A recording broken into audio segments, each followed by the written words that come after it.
Hi everyone, welcome to this week's Halton Hills Housing Update. I hope you all had a great long weekend. Today we are going to dive into the unofficial stats for July's numbers as well as what happened in the last week in Halton Hills. Okay, so taking a look at July numbers. In July of 2019, we had 108 units sell. In July of 2020, we had 146 units sell. That is a 35% increase, which is crazy. I mean, we know that we felt that shift of the spring market in the summer, but to see that many more units transact in July is pretty significant. So in terms of average price, in July of 2019, our average price was $760,000. In July of 2020, we are up to $870,000 on average. So that is a 14% increase year over year on our average price, which is quite significant as well. Overall, these July numbers don't surprise me. I mean, I am surprised at how many units transacted just because it felt like not a lot was coming up. But it was definitely the busiest July I think I've ever had. And I think any other realtor would feel the same. So to be up this much, both in units and price, is not surprising. So now taking a look at what happened last week. So our sales weren't as high as I thought they were going to be. In Georgetown, we had 20 properties sell, which was up from the previous week, but it is down from our 30 or so that we were seeing at the beginning of July. I do think this has something to do with our low inventory levels. Like there is only so many properties for people to be buying right now. I know I have a ton of buyers that would be buying properties. There's just nothing coming up that fits the bill. So of those 20 properties, 10 of them sold over asking. So that is just proving the point that we are still seeing a ton of multiple offer situations when something of quality is hitting the market. We only had 19 new listings, which is super low for Georgetown, and 2 of them were relists, so 17 new properties hitting the market.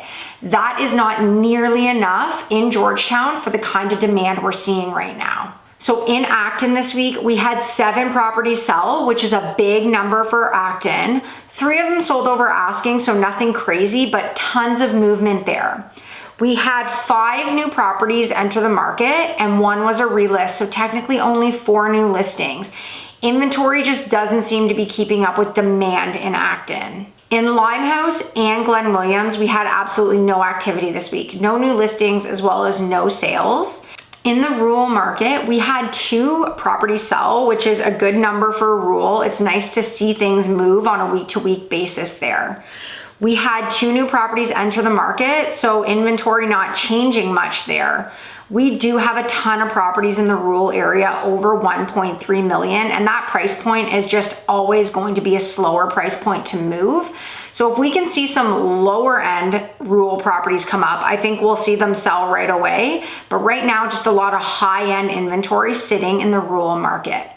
So let's look at active listings this week. We only have 105 active listings. I feel like we are very close into getting into the double-digit territory in terms of listings available. So we really need to see some stuff entering the market.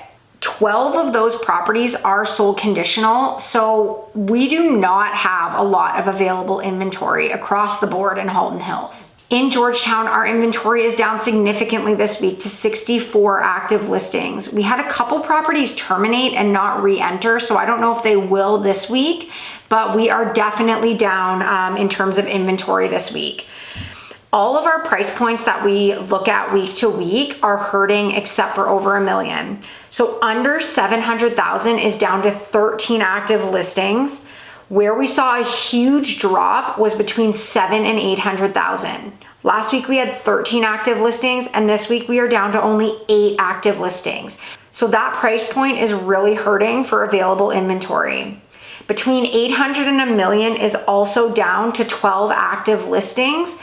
So really under $1 million is suffering big time. Get your properties on the market, people. And then over $1 million, we are just up slightly to 30 active listings, but that is still down overall. As anticipated in Acton this week, our inventory is down to 16 active listings, so not a lot available in Acton. In Glen Williams, it's the same as last week, 4 active listings. In Limehouse, we have 2 active listings, and Rule has stayed the same this week at 19 active listings. So overall for July, we had some big numbers, and that was not a huge surprise based on what we were seeing week to week. I think what's going to be interesting to watch in August is if we can get that inventory to pick up to demand, because right now there are just not enough new properties entering the market. And realistically, if our listings are down in terms of what's available, like our sales aren't going to be huge because there's just nothing to buy. So again, I think August is going to stay strong, but I don't know what's going to happen in terms of inventory levels because the story is not getting any better in terms of inventory week over week. So all we can sort of do is keep tracking this. I do think it will be interesting with the announcement of schools reopening and what will happen in September when all of that sort of starts happening. Maybe we'll see a shift in our market, but for right now, things are very strong. There is not enough inventory. If you have been thinking about capitalizing on selling your home, now is a really good time to think about that. Overall, we just need more inventory because the buyers are out and they need things to buy in order for our sales numbers to keep up with what I think they should be. So we'll see what happens the first week of August. I'll be back next Tuesday with that update. Have a great week, everyone.